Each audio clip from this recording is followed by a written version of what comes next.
Race up near the lead, a Best Advantage. In the first event, the favourite in the race is number 6, King of Kia. It is also my selection in the race. This horse has been racing against a lot stronger company than what he meets here this afternoon. He was held up last start, and I feel he's definitely the horse to beat here, number 6, King of Kaya. From number 7, Speedway, a horse that possesses a lot of ability, but does do quite a few things wrong in his races, tends to over-race a little bit. However, if he steps away from the stand, he's definitely the danger to the 6 horse, King of Kaya. Number 5, Luster Boy, definitely a chance also in your trifectas. Front running track, so horses that race up near the lead, a Best Advantage. In the first event, the favourite in the race is number 6, King of Kia. It is also my selection in the race. This horse has been racing against a lot stronger company than what he meets here this afternoon. He was held up last start, and I feel he's definitely the horse to beat here, number 6, King of Kaya. From number 7, Speedway, a horse that possesses a lot of ability, but does do quite a few things wrong in his races, tends to over-race a little bit. However, if he steps away from the stand, he's definitely the danger to the 6 horse, King of Kaya. Number 5, Luster Boy, definitely a chance also in your trifectas. Did score nicely at a recent trial here at Mildura. Handles the standing start conditions. And one at a little bit of value for you, number 2, Crystal Lady, a horse that has been held up 3 starts ago, was going to figure in the finish, but got severely checked coming up towards a turn and finished well down the track, and raced at Horsham on Tuesday. Wasn't a bad run, and it's definitely got a great chance. So just summing up, 6, King of Kai from number 7, Speedway, and chances also to numbers 5 and 2 in the first event here at Mildura, Rob. Thanks very much, Robbie. Join you a little bit later on. That gold microphone looks like he stole that from Trump Towers this morning too. I had to sort of speak to the breakfast bar through one of those. Geelong, all set for the first down there. Danny's tip, the toppy, Abercrombie to Zombies from $34 into $19. Now it's up to $20.10, so a little bit of money in there away. Pretty even start, just a little slow as Abercrombie to Zombie. Otherwise hard to find a leader. Outback Bronze and Bendock, the inside wants it, will run through and lead from it. From Gliding Star, New Hope. Easing back now, Wadey 5th, and inside of the fence, Vice Council, Lucky Patricia. Abercrombie to Zombie is last of all. Bendock leads from second, placing Outback Bronze and Gliding Star 3/4, 3 deep and third. Fourth behind them is Vice Council. Into the back from Wadey midfield, New Hope. Half length, Lucky Patricia, and inside of the fence, Abercrombie to Zombie last of all. Outback Bronze is working around Bendock to lead him by the 1200. Leads a length. The second, Bendock. Third placing, Gliding Star, pretty keen, won't settle at all. Vice Council 4th and 3 off the lead in turnaround at Wadey. From Abercrombie to Zombie. Next then New Hope, who's drifting back in the field, goes back to last, 3 deep, and in between runners, Lucky Patricia last of all. Off the back corner, Outback Bronze leads a length to Bendock, who's second with his mouth wide open. Vice Council is third, Gliding Star 4th, 2 off the lead at the 800. Next then Wadey between runners from Lucky Patricia, who's very close and travelling. Abercrombie to Zombie next. New Hope last of all. Down the depot, around the bend, and it's Outback Bronze by 3/4 to Bendock second, and third placing Vice Council the fence. Gliding Star the middle. Lucky Patricia 3 deep, 3 off the lead. The inside waiting under pressure. A length and a half, Abercrombie to Zombie, and dropping right out of it is New Hope on the corner. 400 to go. Outback Bronze leads only a neck to Bendock second. Lucky Patricia wheels up third, fourth behind them, waiting for the run. Vice Council trying to push between them. In the straight, Bendock rushed up and ran to the front from Lucky Patricia. Wadey's all over the place. Abercrombie to Zombies making ground and getting the split. Vice Council by the 2. Bendock still in front. Lucky Patricia, Vice Council trying hard. Bendock in front. Lucky Patricia, Vice Council steadily closing. They draw up. 3-way go. Bobbing go. Favourite Bobden 1.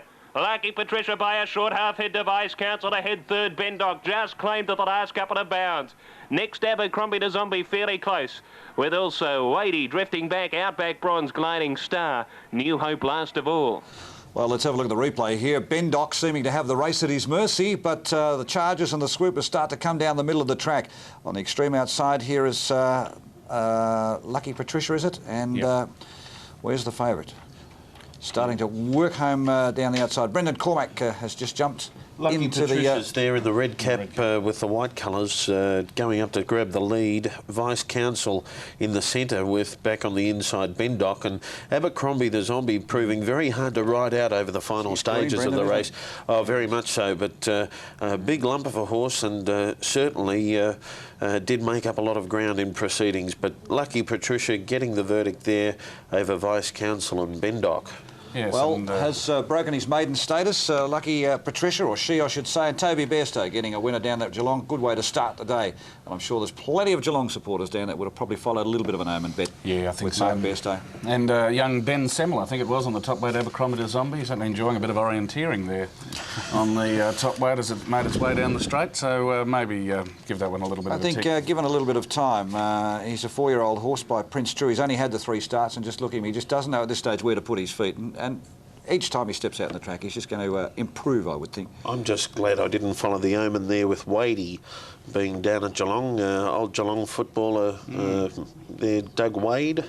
But I gave Wadey a big wide berth. It was a big berth. Well numbers, done. OK, Brent, numbers 862 down there at Geelong. Let's check the openers for Moonee Valley, for Moonee Valley, for Mildura. Starts with an M, we got it half right. Now let's have a look. Robbie's tipped 6 on top here to beat 7. The 6 King of Kia has come up here at $3.50 and $1.20. Number 7 tote favourite Spiwa is at $2.60 and $1.10. The third horse, it's a bit of a mix for Robbie between 5 and 2. He's settled on Luster Boy at $5.50 and $2.60, and Crystal Lady as at $10.70 and $2 even. So perhaps if you're a little bit unsure like he is for third, why not take the 4 in a box trifecta and box them up? It'll cost you $12 for 6, 7, 5 and 2. Tote dividends from Geelong as soon as we get them through. And the first here at Moonee Valley, due to start at 1:18, so you've got plenty of betting time still left. Brendan, let's have a quick glance through them at the moment. The top here, Ideal Virtue, is at $4.20 and $1.60. Sentito, a few good judges on course today believe that this horse can continue on from his good form up at Bendigo, where he won a Class 1 race up there over the 1600. 1600 here again today. Kaylee Treasure has come up at $6.80 and $2.20. And others, given some sort of consideration, you have to look at Old Tin Shed, one that Ross has pinged here at $11.40 and $2.90. And also number 9, Effigy. It runs on pretty well too at $12.40 and $2.90. Yes, it's a race where Sentito really holds the key. Sentito's win at Bendigo was outstanding. Young Aaron Spiteri rode the horse on that occasion, and he comes to town chasing his first winner, this lad, from the John Maher stable, and I think you'll find that Sentito will provide him with that first city win. Number 2, Sentito to beat number 9 here, Effigy. Effigy made good ground in a maiden at Bendigo last start. I think at the $12.40, that's great value. I do think it will firm up, however, and for third, number 1, Ideal Virtue from the Hayes stable is a horse who's placed during the Spring Carnival at Flemington, and I think you'll find that that form will hold up rather well. But Sentito does look like a horse who'll go a fair way. We're going to have a little dabble this afternoon? We are going to have a little dabble. I quite like Ideal Virtue here, Brendan, the toppy, and I thought I might sort of blast first off and see if I can't set myself up a bank for the afternoon and not bother with the automatic telling machine. I thought I might give the automatic telling machine a bit of a rest if I can get Ideal Virtue up. Have a saver on the Quinella, though. Yeah, really? 1 and 2? Not an outsider either at the same time. He ran a form line through about 4 or 5 runs back where he ran third at Flemington over a mile. Was a horse that was getting home hard. Whether Valley will suit him, we'll just have to wait and find out. But yeah, don't mind him as a chance too. But I agree with you, Brent. I think the 2 horse, after having a look at him at Bendigo, was very, very impressive. In fact, there's another winner out of Bendigo. I think we might find a little bit later on today too as well. Yes. We'll have to get out of saying tonight, aren't we? We're getting into old habits here. Brent, sorry, Ross. What about Ace Spiteri? Talk me through him. Is he happy with Ace Spiteri on Sentito? Aaron Spiteri's a young rider who is apprenticed to John Maher. John's a great master of apprentices. He's really become a jockey maker in recent years. He's looked upon as guiding the careers of Stephen King and in more recent times Brett Preble, who won a Sydney Cup for John on Darcher and has proved to be a very good rider. And going back a little way, David Charles is another rider who's come through the John Maher camp. So I think you'll find that he's very well prepared for this task today. All right, from one big mountain to a small little mountain, let's go trackside. Roy Higgins is down there casting his eye across them in race 1. Good afternoon and welcome to Sunday racing at Moonee Valley on this magnificent new Strathair track. My name is Roy Higgins and hopefully somewhere through the day I can head you in the right direction after we have a look at the horses in the mounting yard, and maybe we can find a winner or two for you to help you enjoy your day. Here in the first, the top 2 both look absolutely excellent going through the yard. Both of them do have good form credentials for this race. I've gone with number 2, Sentito. This horse was enormously impressive in winning at Bendigo hit his last start. He's a horse that's on the up, and he really does look like a horse that is going to make the grade to the Metropolitan area, and he gets his chance here today.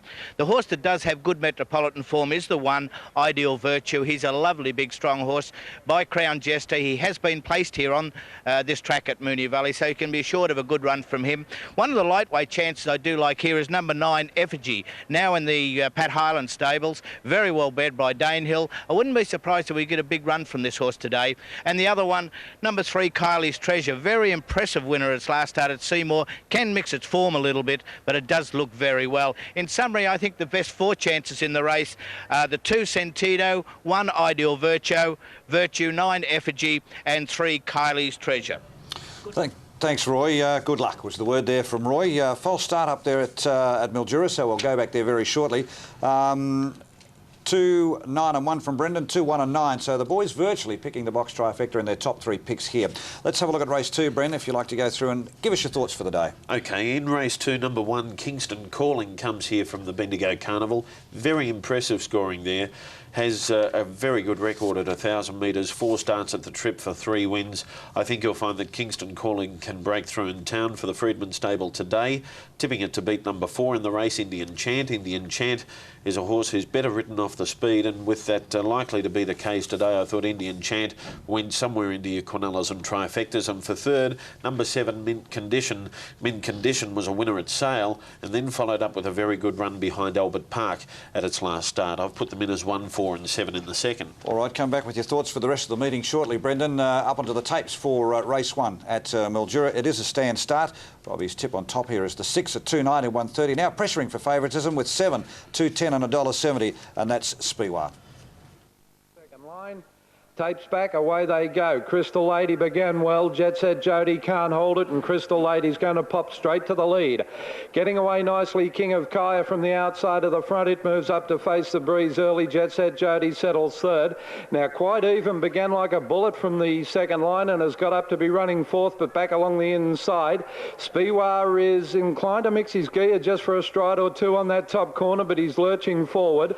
They're followed after 5 metres in the field by Daikini. Further back at that stage came Blackie's Command, not terribly well served at Barrier Rise, and last of all is Flying Finish. Crystal Lady on top and doing it sweetly as they race down towards the judge. They've got 2 laps left to travel. Crystal Lady on top by 2 metres. Facing the breezes, King of Kaya in third berth, getting a magnificent run through on the inside. Quite Even. Gee, it's had a lot of luck early. Jet Set Jody popped into the 1-1. They're followed 3 back in the running line by the favourite on Super Tab, Spiwa. Getting up on the inside behind them, Daikini. Blackie's Commander's last on the outside of Flying Finish. They're packed right up and the pace doesn't look to be anything startling as they head up with about 1,300 metres to travel. Crystal Lady, a comfortable run in front, shows out by 2 metres. In second berth over on the outside, facing the breeze throughout, King of Kaya. Quite Even's the one that's had the good trail throughout if it has any luck in the last lap. They're followed in the 1-1 by Jet Set Jody, having trouble getting onto the back of King of Kaya. Spiwa's behind it. Over on the inside next, Daikini. The pace is dawdling. Now here's Blackie's Command letting loose from the rear, coming 3 wide and back to last, Flying Finish. They wheel for home. This time they'll head up for the bell. They've got about 900 to travel, and still Crystal Lady on the inside, almost joined by King of Kaya. They're followed out 3 wide by Blackie's Command, moving up to them quickly. Behind the leader is Quite Even, and they're followed in the 1-1, starting to drop off a little bit now by Jet Set Jody. Getting onto the back of Blackie's Command is the popular pick, Spiwa. He's spotting the leader only about 6 metres as they head into the back territory, and last of all, Flying Finish. Over towards the 650 metre mark they travel. The pace quickens up where Crystal Lady still shows the way. It's defying efforts to run it down. Leads by 2 metres, King of Kaya. Out 3 wide, Blackie's Command. 4 wide, Spiwa is running on tenaciously now, but the leader looks to be going as well as anything. Behind them, Quite Even doesn't seem to be able to go on. Off the back, Crystal Lady by a metre. In second berth, King of Kaya is trying hard. Out wide, Spiwa's only plodding, Blackie's Command with it. And the others look well and truly held. Crystal Lady leads for home. It's a metre clear. On the outside, King of Kaya's coming at it now. Crystal Lady, King of Kaya, King of Kaya, Crystal Lady, King of Kaya, Crystal Lady, stride for stride. They come to the line. King of Kaya, too good, wins it ahead, Crystal Lady. Third in was Spiwa, followed by Quite Even, Daikini. Further back, Blackie's Command. Flying Finish was next to last. And last home, Jet Set Jody. Well, we're off to a good start up there at Mildura. Robbie Auber picking the winner there, number 6. That's King of Kaya, getting the money. Slugging go to the line, defeating number 2, Crystal Lady, and 7, which was Spiwa. Now, as I said to you before, if you were perhaps game enough to spend $12 for a box trifecta and box those 4 selections up of Robbie, you would have the trifecta, which is a good start to Mildura. Let's hope the big fellow here beside us can get us off to a good start here at Moonee Valley. We just finished talking about race 2, of which he's thrown the toppy, Kingston Calling, in as his top pick. Beautifully named by a horse called Phone Trick, Kingston Calling, and superbly impressive, I suppose, if I can use that adjective up there at Bendigo. Is it owned like the rest of the Kingstons by the Hayneses, Brendan? Most certainly is, and it's one of the best horses they've had come through their care for a while. So I think you'll find that Kingston Calling can go on to much better assignments than the one that he's got today. There you see the barriers for the first event on the card here, and the runners are just milling around behind. The selections in the second, 147, just recapping there, 147. In the third event on the card, I like here number 10, Dancing Elsie.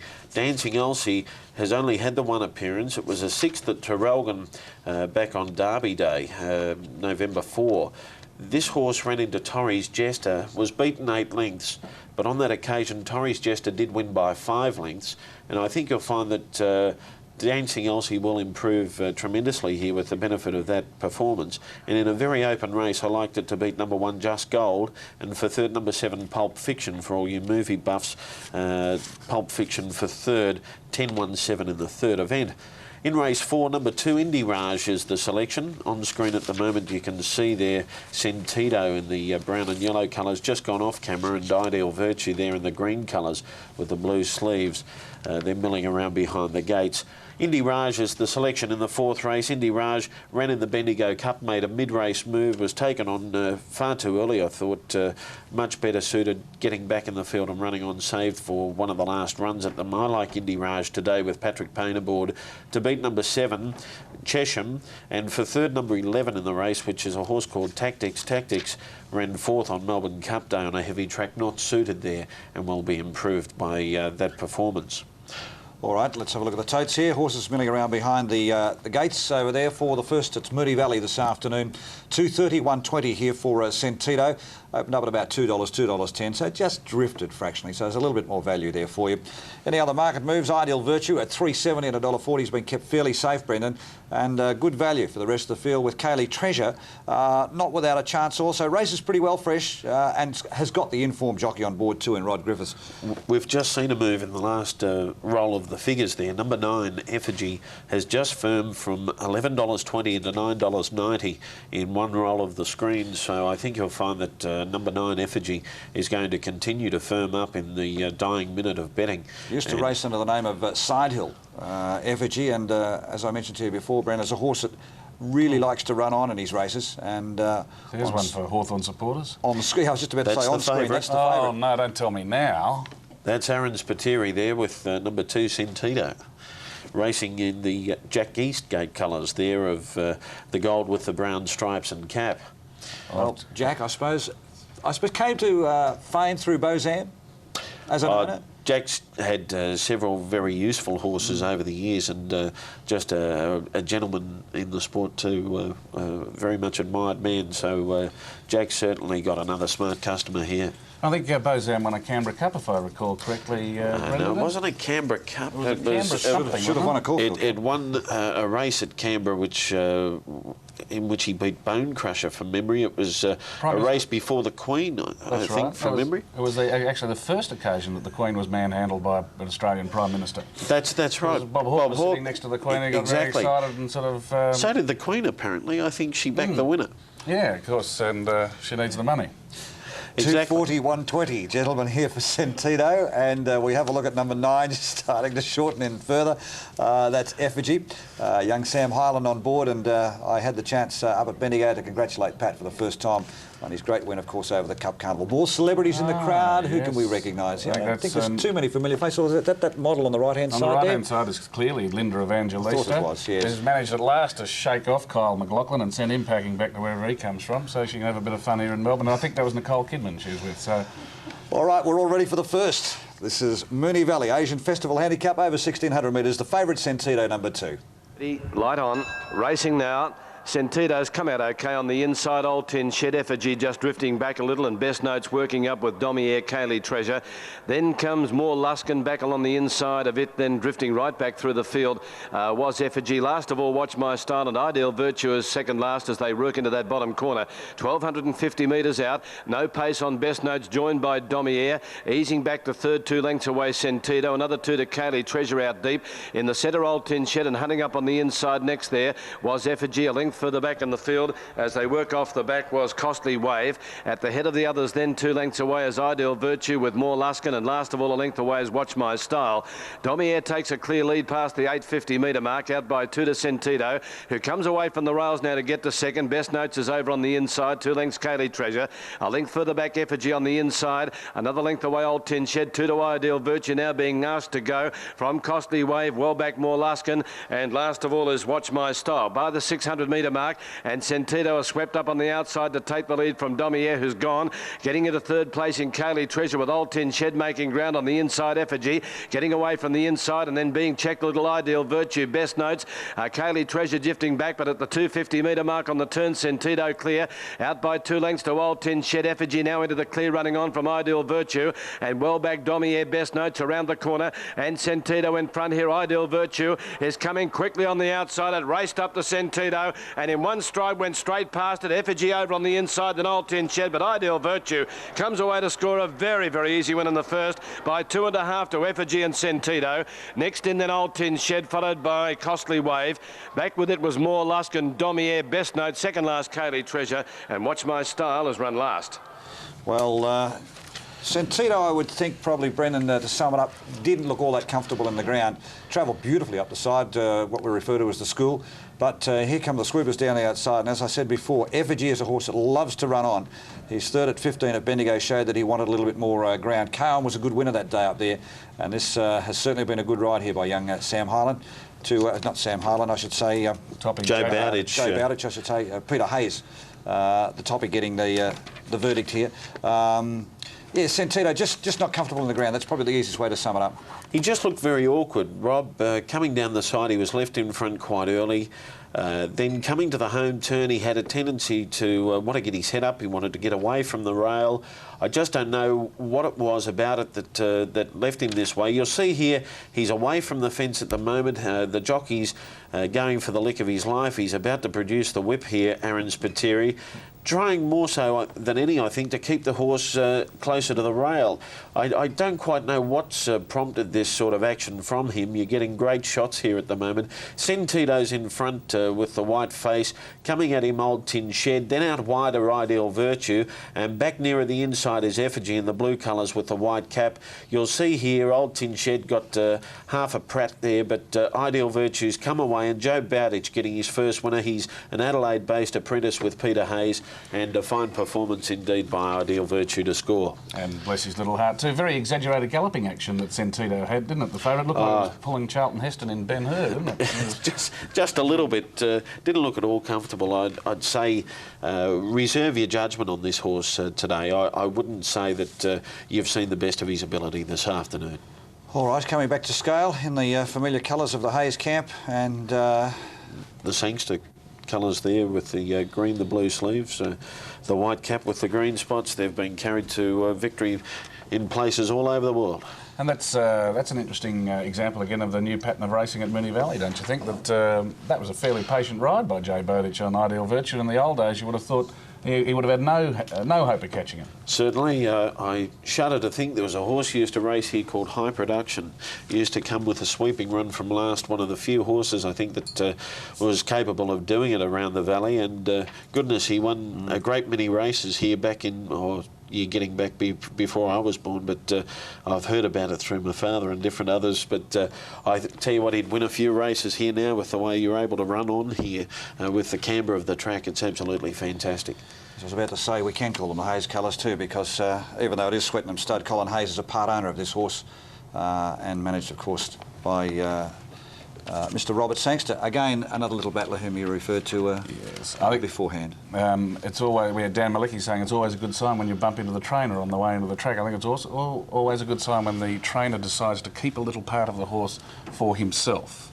I mean, he wouldn't be doing that unless he thought that it had some ability. Never forget Robert Sangster's appearance on World of Sport the day he got the Sesame bars, as Jack Dyer used to call them, and the 4 and 20 pies and the White Crow sauce. It was a marvellous day.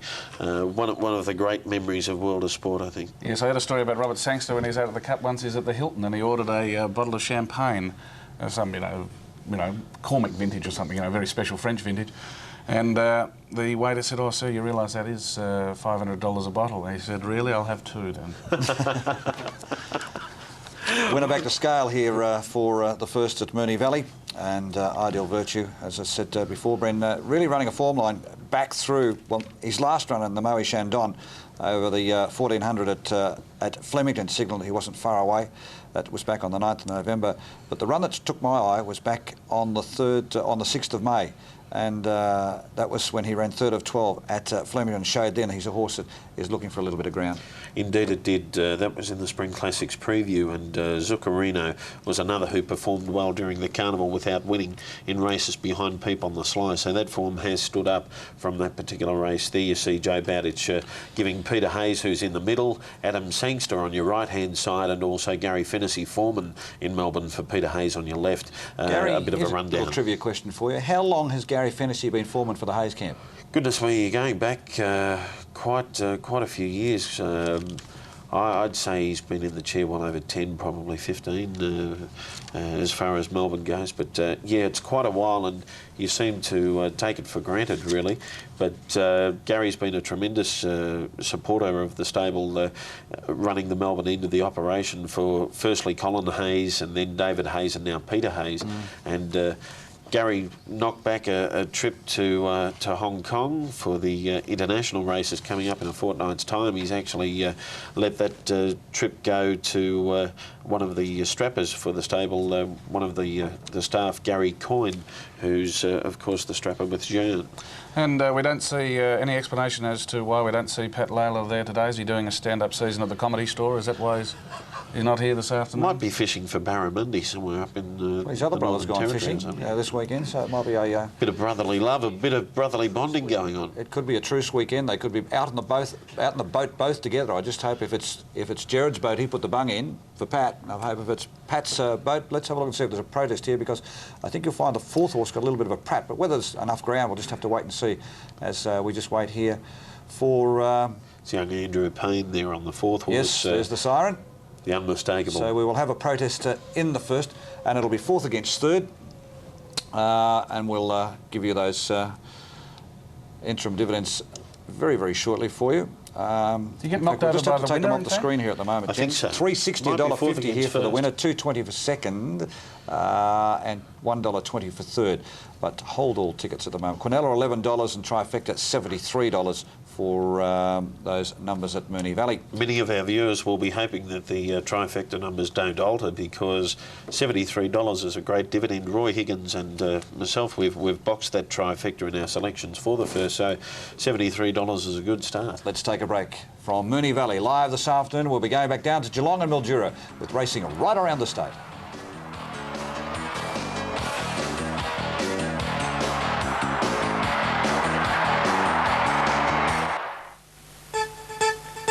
A night at the Trots is a great night for a group function or fundraiser.